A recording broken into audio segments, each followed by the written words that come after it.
Hello भाइयों। तो आपको पेपर कैसे अटेम्प्ट करना है, टाइम मैनेजमेंट कैसे करना है, प्रेशर कैसे झेलना है, सारी बातें बताऊंगा। वीडियो को बहुत ध्यान से सुनिएगा, ठीक है। चलिए, तो सबसे पहले बात करते हैं कि आपको पेपर जब मिलेगा तो आपको हिंदी और जीके सबसे पहले करनी है। 25 से 26 मिनट में आप उसको कर लीजिएगा आराम से, ठीक है। और जैसे ही एक 2-3 पेज कर लो, या तो फिर आप सेक्शन वाइज जैसे हिंदी कर लो तो हिंदी के गोले साथ भरते रहना। बाद के लिए गोले मत छोड़ना, सारे एक साथ गोले नहीं भरे जाते हैं, उसमें गलतियां हो जाती हैं, ठीक है। तो एक एक पोर्शन के गोले साथ के साथ भरते चलना। और सबसे बड़ी बात, जब आप इन दोनों जो चैप्टर्स को कर लो, दोनों जो सेक्शन है हिंदी का और जीके का, उसके बाद में अब आएगी दिक्कत टाइम मैनेजमेंट की। मैथ में और रीजनिंग में टाइम मैनेजमेंट कैसे करें, ठीक है। तो उसके लिए आपको क्या करना है कि जैसे आपको मैथ्स में अगर 19 से 20 क्वेश्चन आ रहे हैं, अगर आते हैं तो आपको 12 से 14 क्वेश्चन ऐसे होंगे जो आप एक बार में बना दोगे, ठीक है। हो सके किसी के लिए 19 हो ऐसे, किसी के लिए 20 हो, किसी के लिए 10 हो। तो आपको क्या करना, अटकना नहीं है। जो भी चैप्टर, जो भी क्वेश्चंस हुए वो करना है, आगे बढ़ना। बिल्कुल ये सोचते हुए कि मेरे से इतने क्वेश्चन नहीं हुए। आप ये मत सोचना पेपर में कि मेरे से ये क्वेश्चन नहीं हो रहा, मैंने पढ़ा है, ठीक है। यही आपको लाएगा प्रेशर, और वही प्रेशर आपका करेगा पेपर को खराब, ठीक।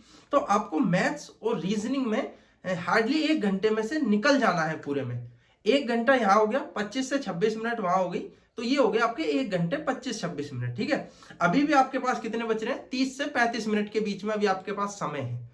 तो अब क्या करोगे कि जितने भी मैथ्स और रीजनिंग में क्वेश्चंस छोड़े हैं, आप उन पे पुनः वापस आओगे और उन क्वेश्चंस को सारों को तब सॉल्व करोगे। अगर उसमें से 1-2 क्वेश्चन और ज्यादा टफ लगता है तो उसको भी छोड़ दो, पहले सारे करो, फिर 2-3 क्वेश्चन जो टफ है उनको छोड़ दो, उनको सबसे लास्ट में करना है जब सारे गोले फिनिश कर लो, ठीक है, जब 5 से 6 मिनट बचे।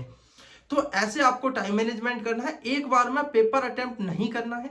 मैं फिर बोल रहा हूं कि बहुत से मेरे भाई क्या गलती करेंगे कि शुरू से ही पेपर अटेम्प्ट करने लग जाएंगे, और क्या होगा कि मैथ्स रीजनिंग में फंसेंगे। कुछ क्वेश्चंस आते हैं, हर पेपर में आते हैं, और वो टाइम खराब करेंगे, प्रेशर आएगा, पेपर बिगड़ेगा, ठीक है। तो आपको पेपर बिगाड़ना नहीं है, पेपर अच्छे करके आना है, ठीक। जिसकी भी जितनी तैयारी है आप उसके हिसाब से पेपर करके आओ, आपका पेपर डेफिनेटली अच्छा होगा, ठीक है।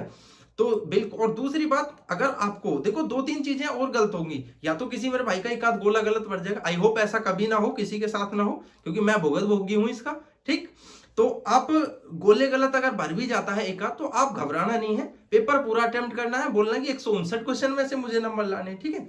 तो आपको पैनिक नहीं करना है, पूरा पेपर काम कंपोज होकर के देना है, ठीक।